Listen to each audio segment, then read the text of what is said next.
At tama nga naman si Auntie Claire.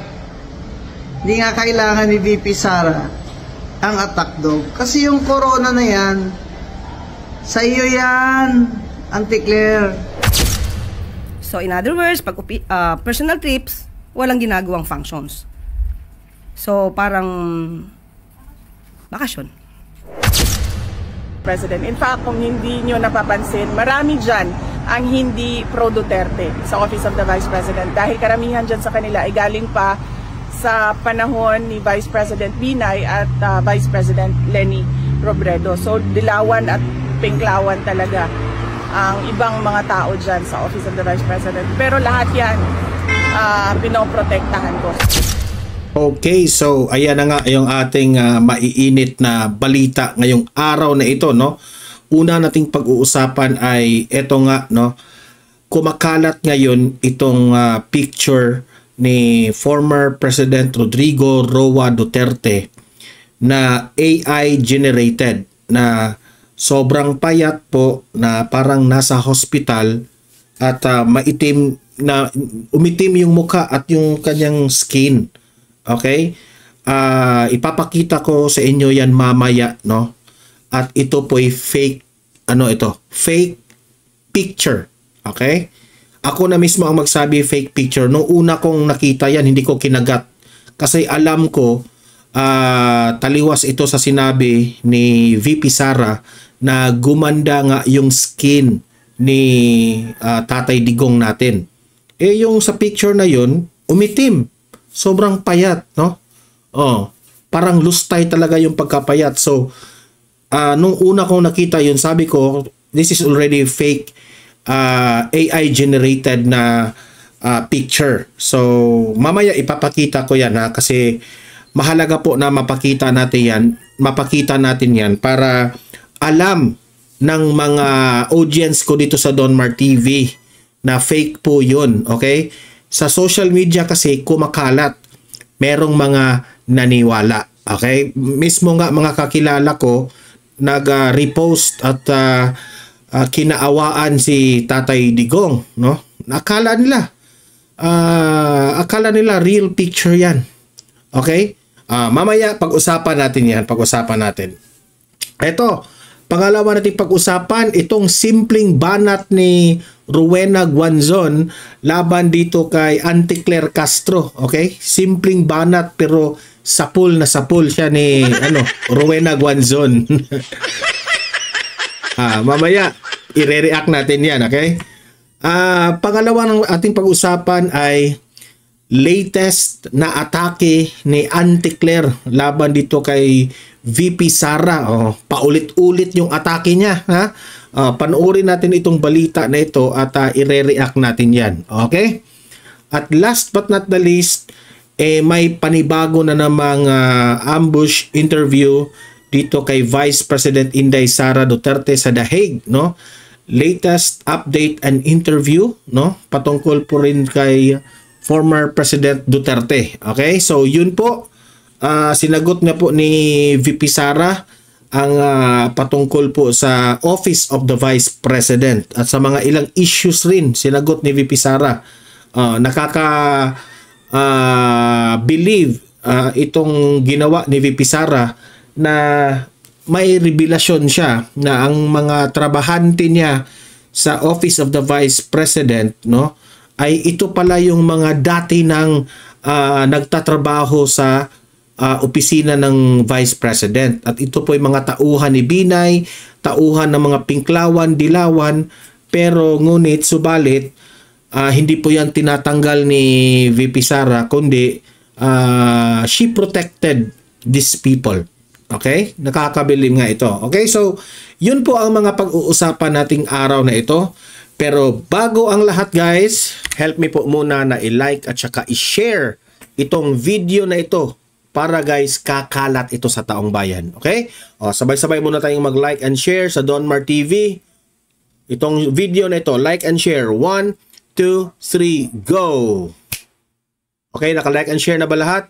And also guys, sa mga bago pa lang dito sa aking channel, mag-subscribe na po kayo. para lagi kayong updated sa ating mga balita. And at the same time, yung mga cellphone ninyo, ma-notify yan kung meron tayong breaking news, bagong uploads, o kung nagla-live ang ating channel. Ma-notify kayo lahat dyan. Kaya mahalaga po na mag-subscribe tayo sa Donmar TV. 1, 2, 3, go! Ayan, nakasubscribe na ba lahat? Okay, so eto yung mga kumakalat ngayon na picture. Ayan. Nakita ko ito sa social media, different social media platforms na ayan, payat na raw si Tatay Digong. Tapos para ng talaga, kung makikita mo dito sa picture na ito, para na talagang matitigok si Tatay Digong. Tapos yung skin niya umiitim, tapos may naka-tape pa dito na parang galing dextrose. Ako na mismo magsabi this is a fake picture. Okay? Hindi po si Tatay Digong yan. Inedit lang yan. Kung tao man ang nag-edit o AI man ang nag-edit, pinalitan lang yung mukha niyan. Ganyan po kagaling ang mga AI ngayon na mga apps o mga installers. Okay? May nilagay pa dito, my prayers are always with you. Alam mo, sa totoo lang, hindi ko maintindihan bakit merong mga tao na mahilig mag-fake news na kagaya nito. Yes, alam natin, naiintindihan natin yung mga anti-Duterte na medyo galit kayo sa tao. Galit kayo sa ginagawa ni Tatay Digong, galit kayo sa advokasya. Pero hindi ko maintindihan na meron palang mga Pilipino na walang puso. Na kaya nilang gumawa ng mga ganito. Kasi guys, tandaan nyo, hindi po biro na paglaruan natin ang mga buhay ng tao. Kahit kalaban mo yan, na nagbibiro ka ng mga ganito, hindi siya parang below the belt na. Kaya nga, tama lang na merong iba dyan, kinasuhan, ng gumagawa ng fake news. Kasi po, sa mga ganitong bagay po, meron, ang dami. Meron ngang mga page sa Facebook na ang trabaho nila ay yung buhay pa isa dito, biktima si Noli Di Castro dito. Na pinapatay na siya sa balita. What do I mean by that? Nagbabalita na nawala na raw siya, na pumanaw na raw siya, which is very fake. Okay? Para to get more views, to get more attention sa social media. Sabi ko sa sarili ko, meron palang mga taong ganyan. Okay? Walang puso. Dapat nga para sa akin ako, I will support any mambabatas na a serious crime ang ikakaso nito mga taong gumagawa ng ganyan. Yung magbabalita ka na namamatay yung tao, binabalita mo na ganito na yung kalagayan ng isang tao, dapat kasuhan yan sila. Okay? So, if you can remember sa sinabi po ni VP Sara, yes, pumayat po si Tatay Digong. Pero yung pagpayat po ni Tatay Digong ay medyo firm naman yung skin niya. Hindi yung lustay. Sa Bisaya pa, dito naikunot-kunot gani na merong hindi naman ganyan na kagaya nito na umiitim na dahil sa sobrang payat. Okay? Sabi nga ni VP Sara, kahit pumayat si Tatay Digong, gumanda naman ang kutis niya. Itong AI-generated na picture na ito, sa tingin ko ay parang may sakit si Tatay Digong dito. Okay? So, this is very fake.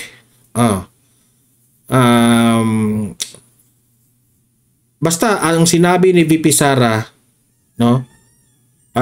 Kaya siya pumapayat kasi nga yung appetite niya nagbago. Tapos gumaganda yung skin because of the weather dyan sa The Hague na malamig, no? Hindi ka masyadong naiinitan yung mga skin, okay? So sabihin nyo sa mga kaibigan nyo, sa mga relatives and friends nyo na itong mga kumakalat na picture na ito, this is fake. Okay? Kasi ang daming naniniwala, guys. Ako, nagtataka nga ako bakit ang Malacanang o ang administrasyon, ang NBI, itong sina Claire Castro, hindi sila nagre-react dito ngayon na fake ito. Pero kung si Bongbong Marcos pa ang ginaganito, wala, nagre-react na sila. Pero dahil si Tatay Digong ang ginanito nila, wala silang reaction.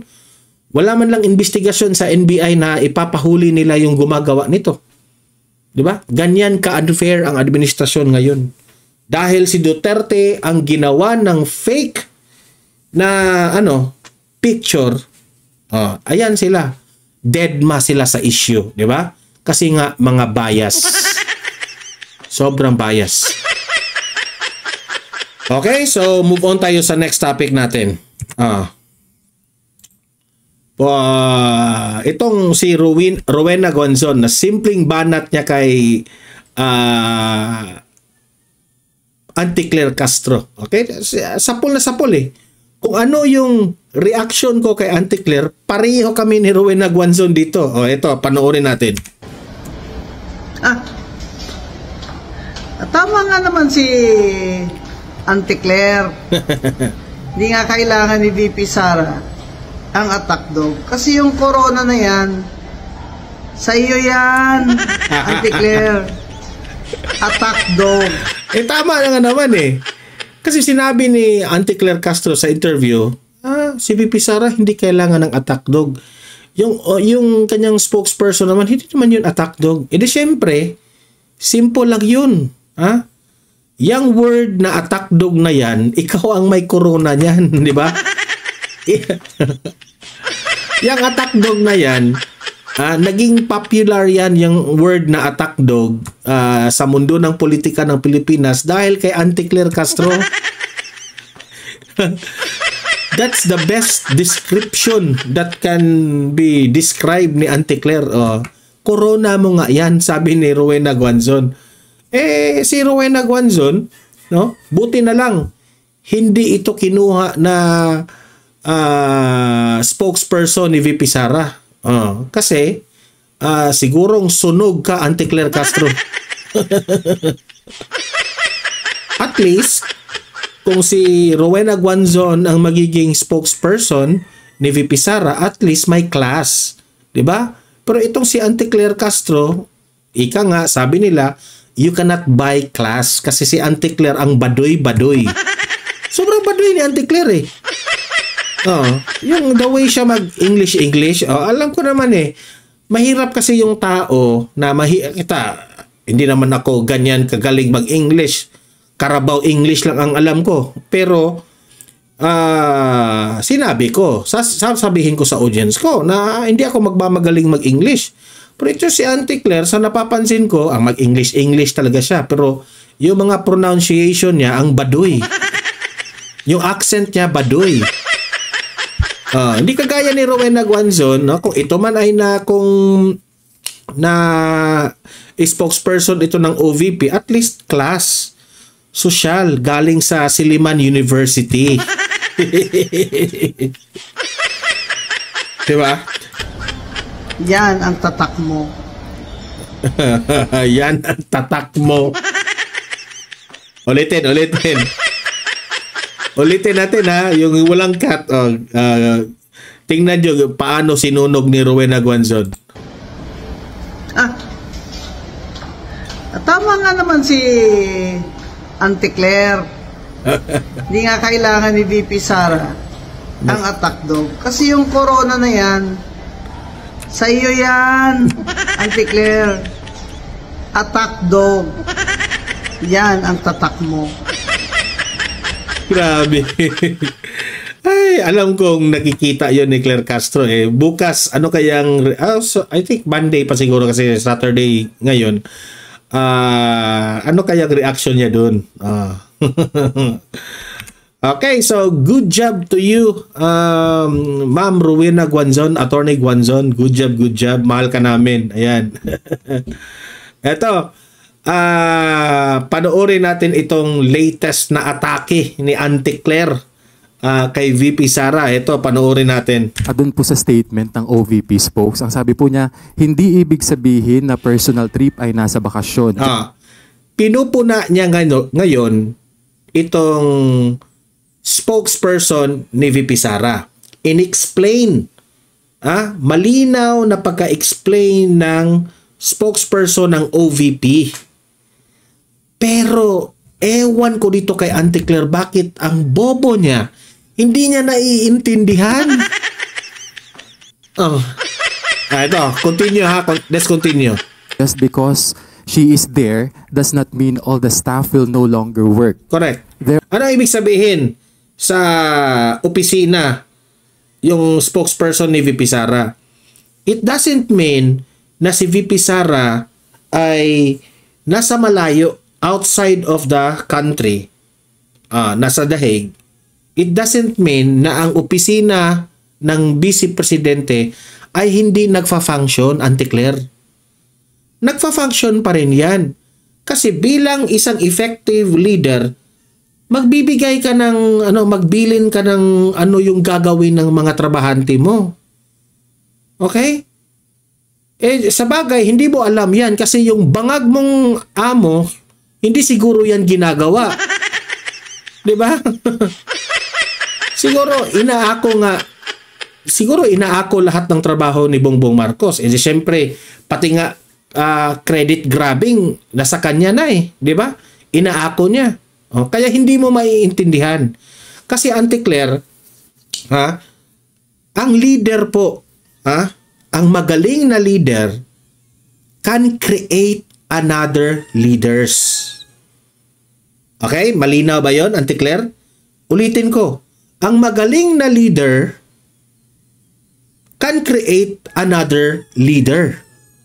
So meaning to say, si VP Sara,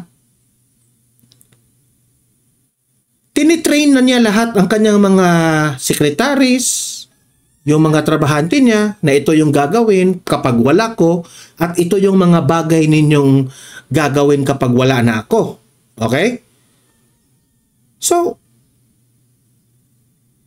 meaning to say, kahit siya, nasa malayo siya, the office, ang kanila trabaho, na nagfa-function pa rin. Okay? Yan ang ibig sabihin dito sa reporter na ito at yan ang ibig sabihin ng spokesperson ni VP Sara. Pero tingnan nyo ang sagot ni Auntie Claire dito. Are competent and able people in the OVP who can do their jobs without her. Ano po ang... Okay, pag sinabi po natin personal trip, on leave. Pag on leave, wala po... Pinaintindi na nga siya ha, pero nakafocus pa rin siya. Pag sinabi on leave, ang baduy-baduy. Hindi makaintindi. Tingnan natin, pakinggan nyo kung gaano ka far out ang kanyang sagot, okay? Ang ginagawang official functions. So, paano po ba makakategorya yon? So, in other words, pag personal trips, walang ginagawang functions. Personal trip, walang ginagawang function. Auntie Claire, pinapaliwanag na nga sa inyo. Oh my God. Saan na ba yung utak mo, Auntie Claire? Ipinaliwanag nga na kapag nasa malayo siya, kahit hindi pa yan personal o ma-personal trip man yan, non-personal o business trip o personal trip man yan, may naka-assigned na may nakabilin na pagtatrabahoan nila. Programmed na yan, naka-assigned na yan, naka-cascade na yan, o ano pang word na gusto kong sabihin sa'yo para maintindihan mo. Bakit ka magbabanggit na personal trip? Ganyan kasi kayo, hindi kaya bangag yung amo mo.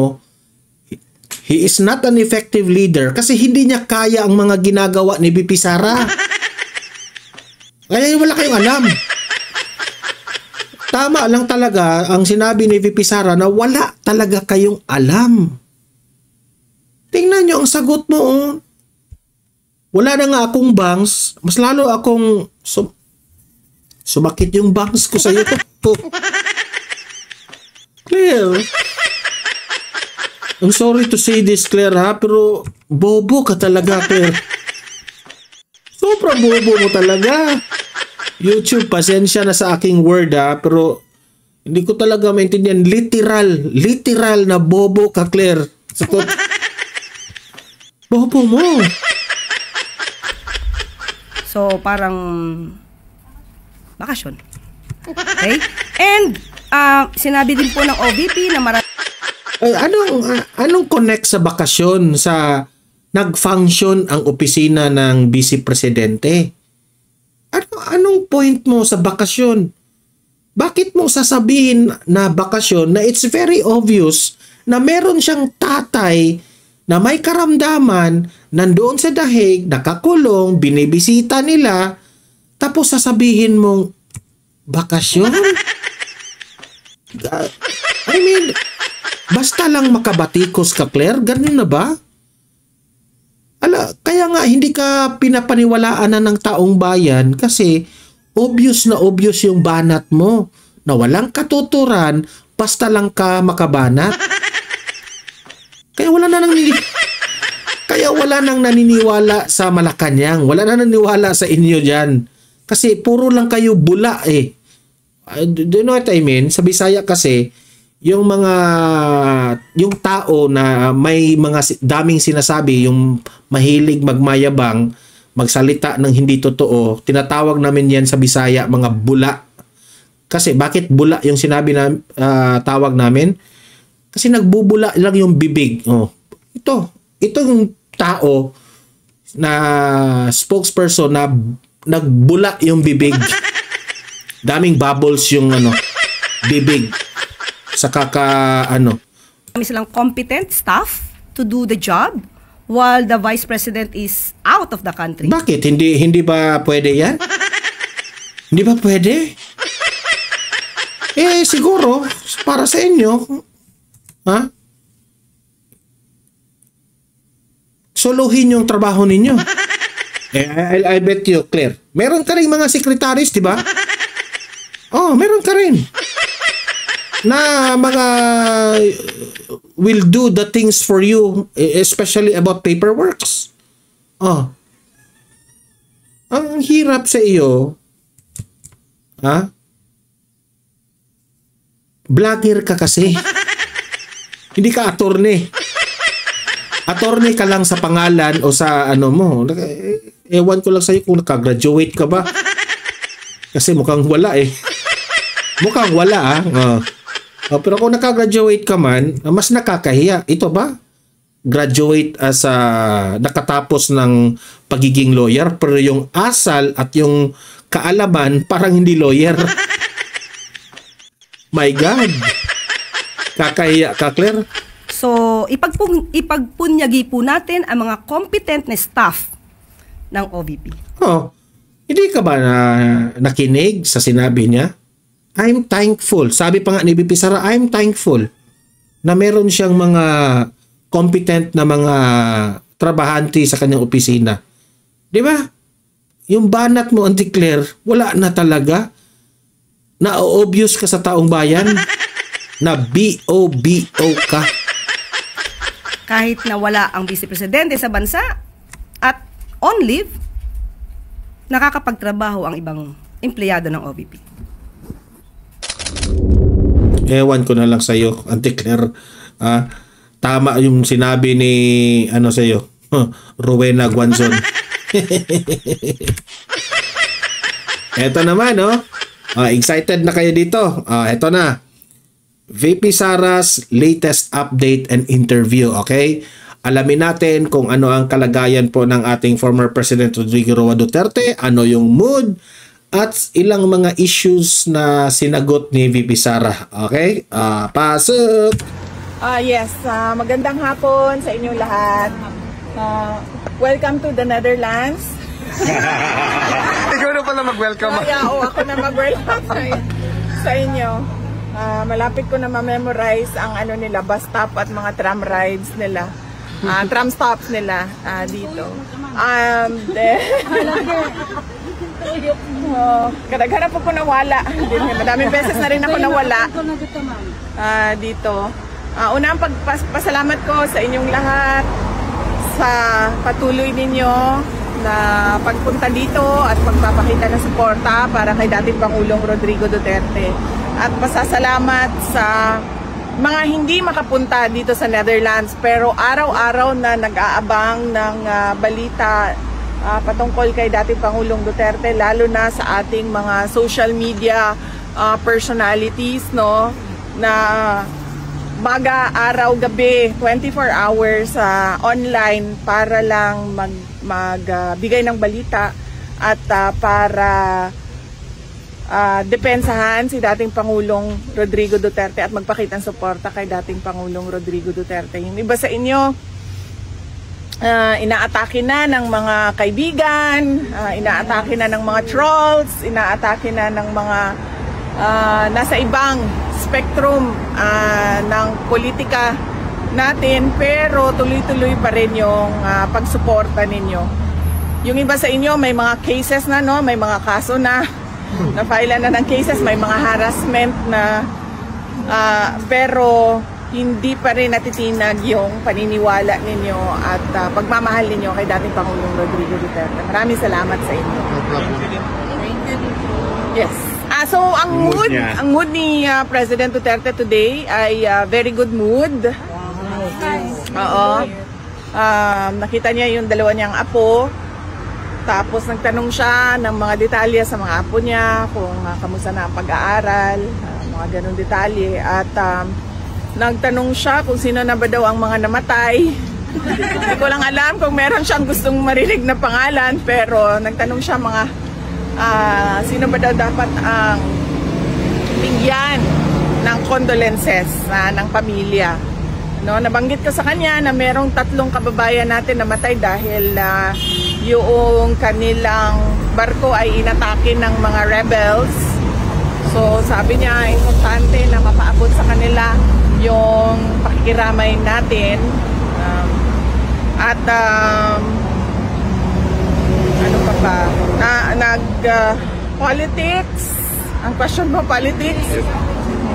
Wala kaming masyadong napag-usapan na sa politika kanina.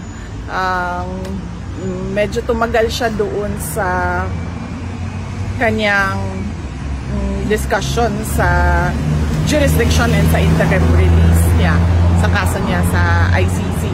Nabanggit din na si Pastor Apollo Kibuloy at ano yung kalagayan ni Pastor Apollo Kibuloy ngayon. Nagtanong din siya kung ano yung mga detalye ng mga kaso ni Pastor Kibuloy, pero sabi ko sa kanya, hindi ko kasi nabasa yung mga documents, legal documents, pero sabi ko sa kanya na may mga cases and nasa Pasig City Jail ngayon si Pastor Kibuloy.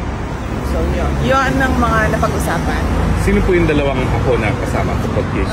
Yung dalawang anak ko, nandoon kanina. Question? Maybe simulan ko po sa statement ninyo kahapon. Good afternoon po pala. So, binanggit, regarding po ito sa issue ng confidential funds at dun sa mga aliases. Dahil binanggit po ninyo kahapon na kung may trial po, dun po kayo magbibigay ng trial. Kung wala naman, public naman po. So, sa Pilipinas po, meron po ibang mga congressman na nagsabi na bakit daw hindi pa po ngayon kayo magpaliwanag. And bakit daw hindi nyo pa po ito sinagot before nung sa So, ito yung vlog natin kahapon na bakit ngayon lang sinagot yan ni VP Sara yung mga piatos-piatos na yan na aliases pala yan.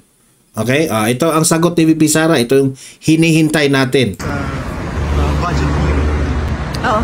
Unang-una, sa budget hearing, mapapansin nyo, wala namang confidential funds doon sa budget request namin, pero lahat nun ay confidential funds ang tanong nila from the previous. 'Di ba? So yun yung mabilisang sagot.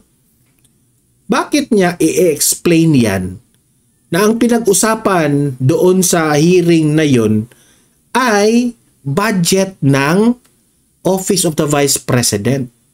Nagpro-propose kami ng mga programa, proyekto para makatulong sa taong bayan. Heto yung proposed budget namin. Hindi ako pumupunta dito sa hearing nyo para pag-usapan ang confidential funds. Di ba? Kaya nga, sobrang BO rin itong House of Representatives.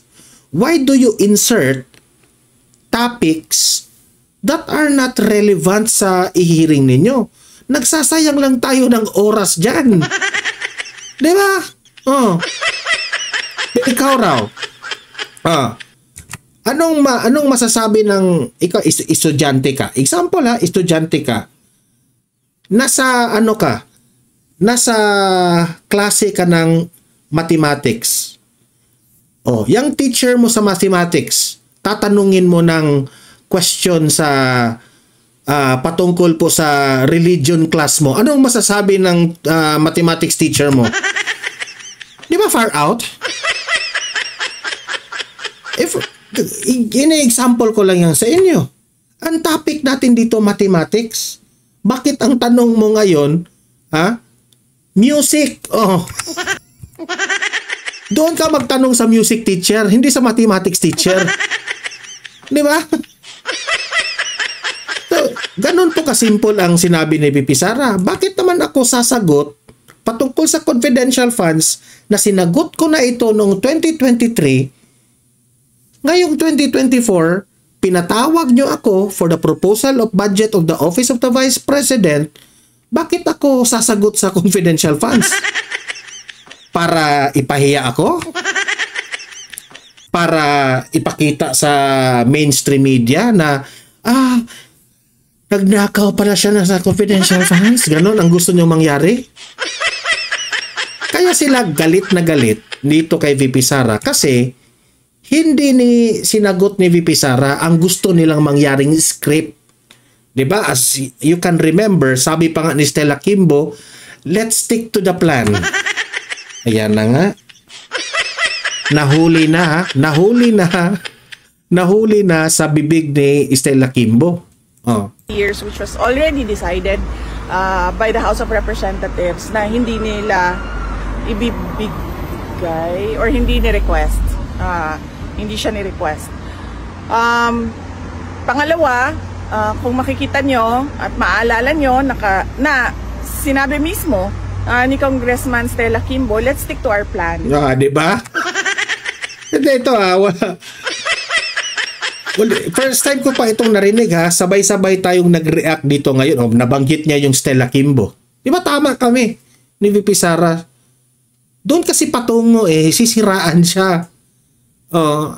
Kung sa mga audience ko dito, akala nyo nakita ko na itong video nito. Hindi. Impronto kong nire-reactan ito ngayon. Play. So, alam mo na, at kaya ako dumating doon sa budget hearing namin na mag-isa. Dahil sinabihan na kami noong isang kasamahan nila na ganito yung gagawin sa iyo. Puro confidential funds ang tatanungin at ang gagawin nila ay gumawa ng kaso. Gagamitin nila ang ganyan po kabastos at baboy yung House of Representatives. Hindi naman lahat yung mga tuwadcom na yan. Yan sa kababoy. Confidential funds para mag-imbento ng kaso. So pumunta ako. I think at that time hindi pa yung tuwadcom Yung sa ano pa yun patungkol pa yun sa budget Stella Kimbo yung committee chair dyan Doon na mag-isa during the budget hearing dahil ayokong inaapi at pinapahiya yung mga kasamahan ko sa Office of the Vice President. Noong namang hindi nila nakuha kung ano yung gusto nila during the budget hearing dahil sinabi ko na sa kanila na bahala na kayo kung anong budget ibigay nyo, wala namang problema sa amin, tutuloy pa rin yung trabaho namin, ay nagbukas sila ng investigation sa loob ng House of Representatives. 2 beses ako pumunta doon, 2 o 3. Dalawang beses. Pumunta ako doon nung pinatawag nila ako at pinag-oath nila ako kahit wala sa rules nila. So sinabi ko, bakit nyo ako pag-oath na wala naman sa rules ninyo na kailangan mag-oath ang resource persons. In fact, kung tingnan nyo yung mga ibang hearings ng House na hindi doon sa amin, makikita mo na yung mga resource persons ay hindi talaga pinag-oath. So hindi nila masagot dahil ang kagustuhan lang naman nila ay manira, diba? So hindi nila sinagot, umupo ako doon. Sabi nila wala na kaming matatanong sa iyo kasi hindi ka naman nag-oath, pero ready akong sumagot kung ano man yung tanong nila kahit wala akong oath, diba? So wala silang tinanong. Noong sunod na pumunta ako doon, sinamahan ko yung mga invitees nila galing sa Office of the Vice President dahil pinoprotektahan ko lahat nung mga kasamahan ko sa Office of the Vice President. In fact, kung hindi nyo napapansin, marami dyan ang hindi pro-Duterte sa Office of the Vice President dahil karamihan dyan sa kanila ay galing pa sa panahon ni Vice President Binay at Vice President Leni Robredo. So dilawan at pinklawan talaga ang ibang mga tao dyan sa Office of the Vice President. Pero lahat yan pinoprotektahan ko. So sinamahan ko sila doon at pinoprotektahan ko sila. Pero nung sinabihan ako na you cannot speak without taking an oath, so nag-oath ako. Nung nag-oath naman ako, may tanong ba sila kahit isa? Alvin? Wala. Kahit isang tanong, walang tinanong sa akin. So, anong sinasabi nila na hindi ako sumasagot? Sumasagot ako.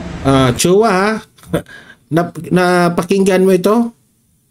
Sapol ka dito ha. Pahiya ka dito, Chua. Pina-take oath ninyo. Hindi nyo tinanong. Bakit hindi nyo tinanong? Di ba nakalatag doon yung mga piatos-piatos ninyo, mga gimmick-gimmick ninyo? Pina-oath ninyo si VP Sara. Naka-oath na si VP Sara. Hindi nyo tinanong. Ano tawag sa inyo? Bobo! Pinadalhan kami ng letter ng Commission on Audit dahil sa pagpipilit ni Congresswoman Franz Castro. Sinagot namin. Pinadalhan kami ng letter ulit ng COA. Sinagot naman namin. Correct. Maayos naman yung sagot ng Office of the Vice President. So, hindi ko alam kung saan nanggagaling. May problema talaga sila, VP. Ang problema nila, hindi nila nakukuha ang gusto nila. Ano ba ang gusto nila? Na ma-impeach ka. Na mapahiya ka in front of many people sa kanilang hearing. Hindi nila nakuha yun eh. Kaya, iyak sila ng iyak ngayon. Yun ang katotohanan. Sinasabi nilang ayaw ko sumagot. Ngayon, ayaw ko sumagot kasi nag-file sila ng impeachment. At sinabi ko, since nag-file kayo ng impeachment... Sa totoo lang, siguro, ngayon ang House of Representatives, inis na inis sa kanya. Sa totoo lang. Hindi nila nakuha ang gusto nila eh. Doon natin sagutin sa impeachment. Para naman ako kasi akong tanga kung magsasalita ako about confidential funds ngayon na wala namang dahilan. Unang-una, nag-hearing, nandun ako, walang kahit isang tanong. Correct. Ngayon, may impeachment trial, tapos magdi-discuss ako noon sa labas ng impeachment trial. Pag wala nang ibang venue, saka ako magsasalita. My explanations will be in my own time. Hindi sa panahon kung kailan gusto ng mga members of the House. Yan ang gusto ko sa iyo, VP. Kayong mga taga House of Representatives, you cannot control the Vice President. Maghintay kayo sa tamang panahon kung kailan kayo sasagutin. Nung time na pinagbigyan kayo, pinatake oath nyo, hindi nyo tinatanong. Ngayon na hinahanapan nyo ng sagot, yung mga questions inyong mga kabalastugan, ngayon, parang pumapalag kayo, bakit dito sa dahig niya sinasagot? Anong paki nyo? Mukhang malabo na mayroong impeachment trial, kaya sinabi na niya ito, di ba? Kasi, hindi nyo nakukuha ang gusto ninyo. Ma'am, naghain ng resolution po si Senator Alan Cayetano asking the government to move for house arrest within the Philippine. Maganda yung ginawa ni Senator Alan Peter Cayetano, ha. Diyan mo talaga makikita na hindi bias siya sa kanyang paggawa dito, ha, kundi Pilipino ang ginamit niya. Na may Pilipino na nandito sa mga dayuhan na kailangan na nating ibalik dito sa ating bansa dahil may karamdaman, 80 years old. Okay? Let's not think na dating presidente ito. Let's not think na dating kaalyado ko, running mate ko ito dati. But si Senator Alan Peter Cayetano, ginawa niya yan kasi taliwas yan sa mga sinasabi nila na human rights. Nasaan na ang human rights ninyo dyan? Ha? Matanda. Gusto nyong tignan matanda? Nakakulong? Sige nga, kayo raw. Matanda na kayo, ikulong kayo, may karamdaman pa kayo. Di ba? Embassy premises here in Holland, si Tatay Digong. Opo. Your reaction po? Hindi ako makakomment eh. Kailangan ang mag-comment nitong house arrest na ito at resolution ni Senator Alan Peter Cayetano ay yung lawyer ni Pangulong Duterte. So siguro kung isang beses maimbita ninyo si Attorney Nicholas Kaufman to give a comment, mas maganda na siya yung magbigay ng comment dito. VP, on a similar question, what's your reaction to the pronouncement of some congressman who's clearly against you for the revival of the Quadcom 2.0? We are not surprised. Kanina bago ako pumunta dito na-late pa nga ako, nagmamadali kami kasi galing ako sa isang Zoom meeting na hinahanap sa iyo ang laptop, no? Nasa akin ang laptop. So, pinatago ko lang sa iyo. So, kinuha ko na yung laptop ko ulit. Kanina, nasa Zoom meeting kami. Yun ang dinidiscuss namin. No? Kasama ka na Secretary Harry Roque, no? Na hindi ito titigil. So, huwag tayong mag-expect na bago yung Congress ay titigil sila sa pangangatake nila. So tutuloy-tuloy pa rin yung paghahabol nila sa iyo at tutuloy-tuloy yan na tambakan ka nila ng kaso. Yan din yung sinabi ko sa mga ka-meeting ko kanina. Because obviously, ang gusto nila ay burahin ang mga Duterte at mga tao na sumusuporta sa mga Duterte. In fact, kahit nga private individuals ngayon, hindi na immune dahil nakakatanggap na sila ng mga letters galing sa BIR o kung ano man yung pwedeng kahanapan ng pagkakamali sa kanila. Yun. Water mo na, VP. Hindi ito, it's not a surprise na tutuloy yung harassment. Water mo na, VP. Okay, VP, next question naman. Kasi dun sa mga final ng, dun sa mga nasubmit na documents ng prosecution regarding sa case for the former president. So, ang expectation ko, or at least ang idea is, by July 1, malalaman na po ng side ng mga, ng defense, kung sino po yung mga witnesses na ipapakita ng prosecution. May idea na po ba kayo kung sino yung mga witnesses dito at ano po yung reaction niyo kung nalaman niyo na po yung mga pangalan nila at yung mga personality nila? Wala pa akong nakita ang listahan ng mga witnesses ng ICC. Malalaman kung sino yung sinabi and explain sa amin na malalaman kung sino yon sa confirmation of charges. Doon nila sasabihin kung sino yung mga witnesses. Pero sa pagkakaintindi ko, nakakatanggap na ang defense team ng mga documents galing sa prosecution. So malamang meron ding mga laman ng information yon on who the witnesses are. Kung sino yung mga witnesses. Regarding naman po sa witnesses sa side naman po ng defense, sa side naman po ng ready po ba kayo na-apply or ililipad nyo po ba yung mga witnesses ninyo dito sa Netherlands bago po dun sa confirmation of charges hearing? Hindi ko alam kung ano ang plano ng defense team ni dating Pangulong Rodrigo Duterte. Hindi ko din alam kung ano yung mga allowed na mga modes ng presentation ng witnesses, kung pwede ba online, kailangan ba in person. Hindi ko alam yung rules nila sa testimony ng witnesses. So kung magkakapanahon kayo na makausap si Attorney Kaufman, mas maganda na siya yung makasagot kung ano yung plano nila sa pag-attend ng witnesses. I'm from European Media Network. What can you say about the current situation of health of the former president, and what you may advise the Filipino people around the world on their reactions on this matter? Opo, ma'am. Salamat sa tanong mo, ma'am, dahil kaninang umaga, ay sige, kaon lang mo, ma'am. Ayaw lang kaulaw, ma'am. Yun lang, ma'am. Siguro may kumakain dyan sa gilid, no? Nakita ni VP Sara, siguro nahiya. So sinabi ni VP Sara, kumain lang kayo dyan. Ganyan ka-game, ha, si VP Sara. Yun lang, ma'am.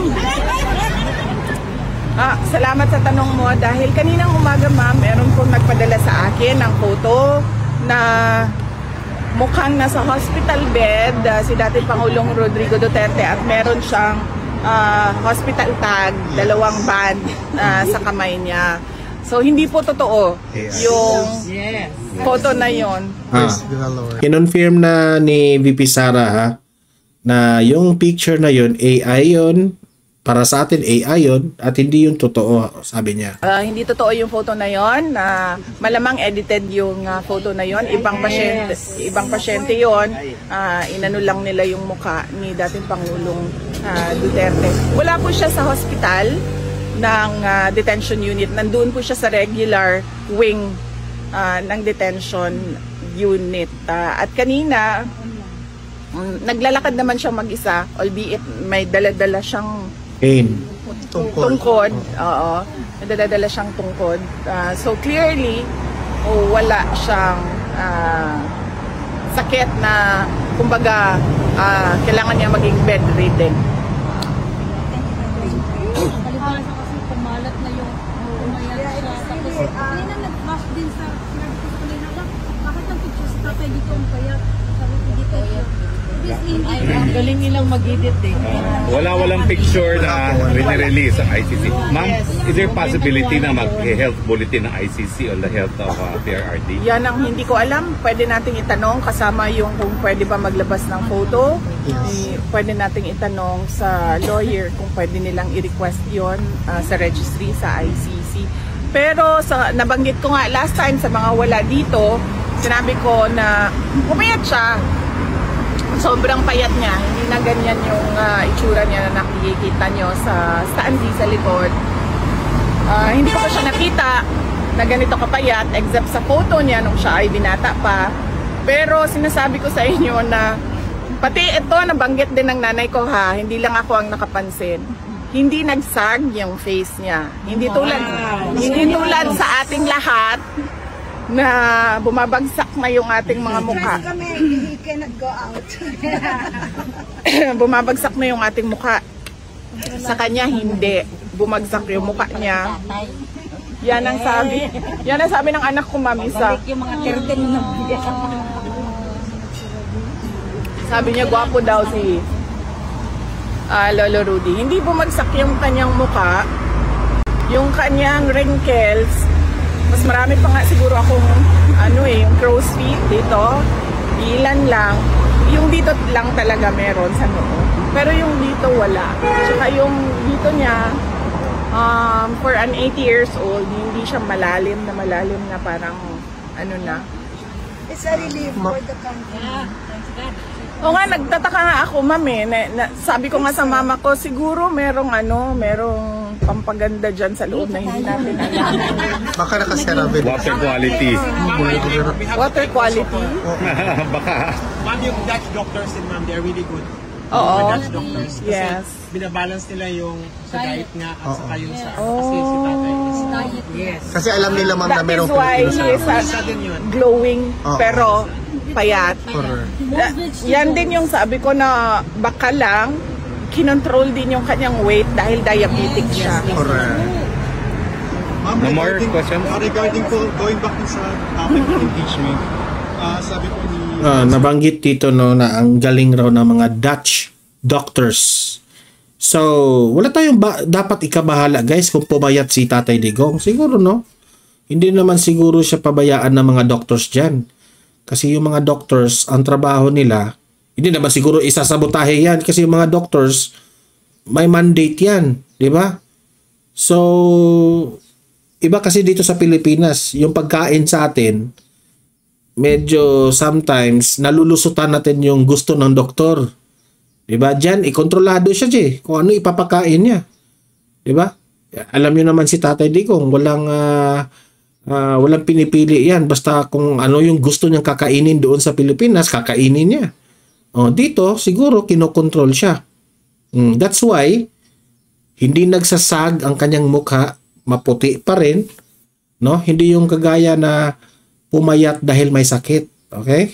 Representatives, Secretary General Reginald Velasco na wala raw pong na-violate yung office na rules sa hindi pagka-transmit agad ng first 3 impeachment complaints dun sa office of the Speaker. Any comments po? Sumagot na lang siya sa Supreme Court. Hiningi naman ng Supreme Court lahat nung mga sa tingin nila ano bang tawag doon? Response nila. Answer. Sa mga sa tingin nila merong irregularity. Nagtanong na ang Supreme Court doon sa mga questions na sa tingin nila may irregularity. So wag siya sumagot sa atin. Hindi naman tayo nagtatanong. Doon sa Supreme Court siya sumagot. Ma'am, meron bang, again, I will ask this again, I will not be tired asking this, meron bang mensahe ang aming pinakamamahal na former president sa mga Pilipino, ma'am? Sorry. Ayok hindi masyadong mataas. Mataas ba?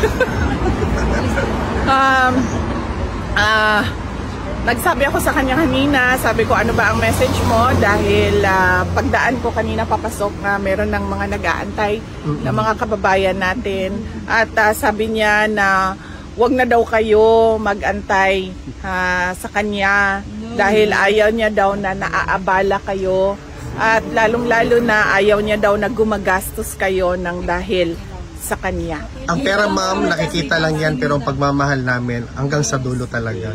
Alam ba niyo yung July 19? Nakalimutan ko sabihin. Bukas na lang, ma'am. Tomorrow ay Monday is another day. Tuesday. Sabihin ko na. Kalimutan ko na naman It's okay, ma'am. Yung July 19. Imbitahin ko nga siya, no? Sabi ko. Oo, ma'am. Sige, ma'am. Please imbitahin. Baka makapunta. Okay na? Yes, ikaw, ma'am. Okay. Last question. Yes, ma'am. I already asked this to you. I know that the former president would like us to go home, but we are all happy that we are here. I hope that we are not giving him a burden that we are here every day. Does it affect his health?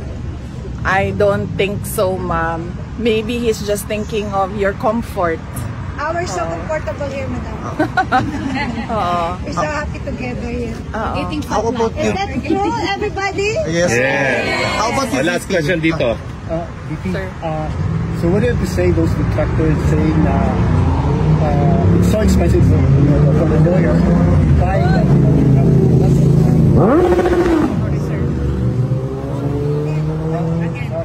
So VP, what do you have to say to those detractors saying that having Attorney Kaufman must be very expensive, therefore, the detractors have lots of money?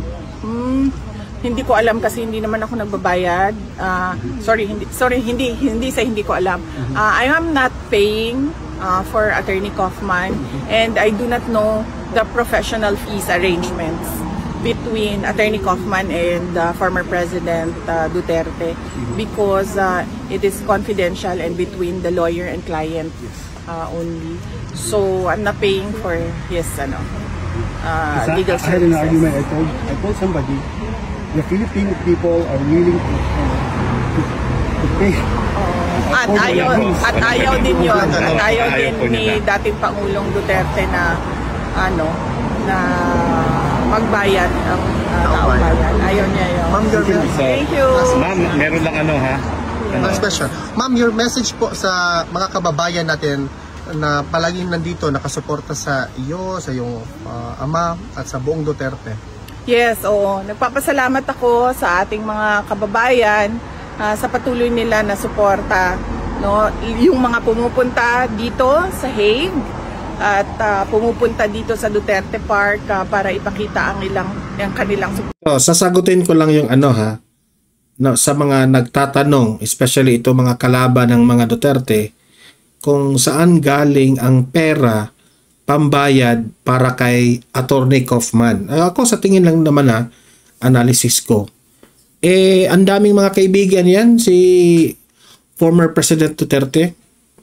And for sure, kahit hindi manghihingi ito si Tatay Digong, tutulungan yan ng mga, especially yung mga fraternity brothers niya.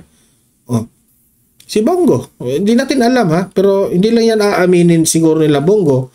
Si Bongo mayaman yan. Di ba? So, I think kung maubos man ang pera ni Tatay Digong sa pagbayad sa mga lawyers, siguro ang daming mga kaibigang magtulong-tulong kay Tatay Digong.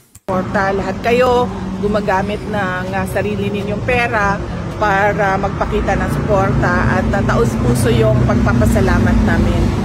Wag lang natin kalimutan na ang ipinaglalaban nating lahat ay hindi yung tao, hindi si Pangulong Duterte o hindi si Inday Sara Duterte. Ang pinaglalaban natin dito ay yung bayan natin. At bawat pamilyang Pilipino. Yung injustice at rendition na ginawa nila sa isang Pilipino na kinuha nila sa loob. Grabe, no? Sobrang humble talaga sila.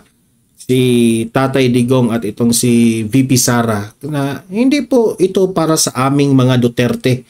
Itong ipinaglalaban nating mga Pilipino dito sa The Hague. Ang ipinaglalaban po natin dito na we practice the right ethical values na siyempre Pilipino si Tatay Digong, 100% Pilipino, na yan ang iisipin natin.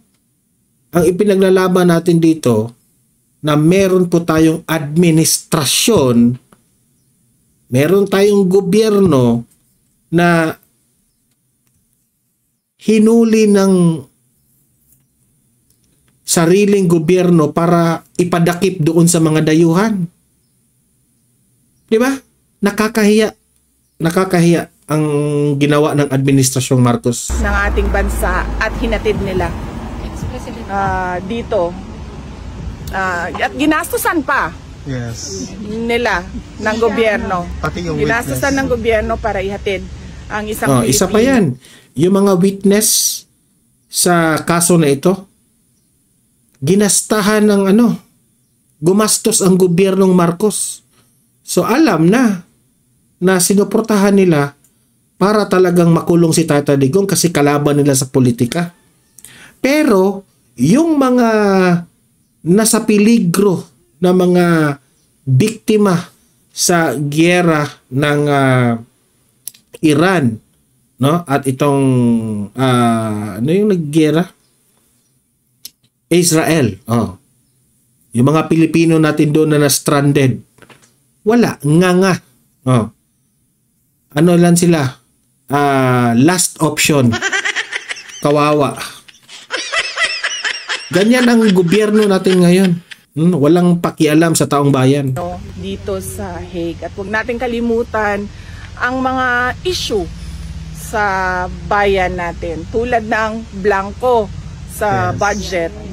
Napakaraming mga kababayan natin ang tahimik sa blanco na blank items na budget. At yung pagkuha ng pera ng PhilHealth at yung apparent na pagsisinungaling, iba yung sinasabi ngayong araw na ito, iba yung sasabihin. Walang iba, si Bongbong Marcos yung pinatutungkulan ni VP Sara.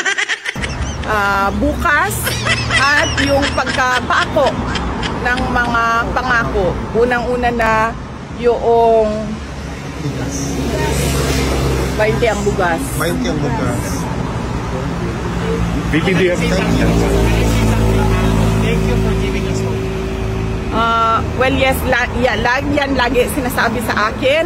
But ang paalala ko lang din sa lahat, hindi ito trabaho ng isang tao lang. Correct. No, trabaho natin itong lahat. Trabaho natin ang ayusin ang ating bayan. Yes. At trabaho natin na paniguraduhin na kung ano yung nakikita natin sa Netherlands, yes, ay makikita natin doon sa ating pinakamamahal na Pilipinas. Thank you, VP. Keep Do shining you like have a time star. for pictures? Sa schedule lang. Oh. Ma'am, Yes, sa schedules ko po. So, Opo. confirm na po na pupunta kayo dito ng Tuesday. Meron na po ba Yes, kayo- yes. May confirmation ako sa detention unit ng schedule sa Tuesday, July 15. Tapos si Mama, ang schedule, sabi ko po, until 23 po kayo nandito sa Opo. Pasig. And then, after nun, ma'am, didiretso na kayo ng South Korea. Tama po ba? Or uuwi po ba muna kayo ng Pilipinas? Tama po ba, ma'am? Oo, kasi medyo mahal kasi pag dumiretso ako ng Korea. So, ang nangyari ay uuwi ako ng Pilipinas, tapos lilipat ako ng airplane papuntang Korea. Sa parang magiging connecting flight yung nasa Manila. Day over, ma'am, yung Manila doon. Tapos, ma'am, Sasama ka? VP, sama ako, VP. Sama kami. Okay na. Sama ka. Meron ba kayong mga visa para sa Korea? Wala. Mag-apply na Look up kayo. kami tomorrow, VP. Mag-apply na Okay. kayo. Good ka na? Okay, so yun po ang full interview ni VP Sara. Latest ito. So, mag-comment, mag-react po sa mga pinag-usapan natin at usap-usap tayo sa comment section, okay? Don't forget, i-like, i-share itong video na ito para kakalat sa taong bayan, and subscribe. Libre ang mag-subscribe dito sa Donmar TV. Walang bayad yan, okay? See you in my next video. Have a great day. Have a great night. God bless sa ating lahat. Mabuhay ang Pilipinas. And God save the Philippines. Bye-bye.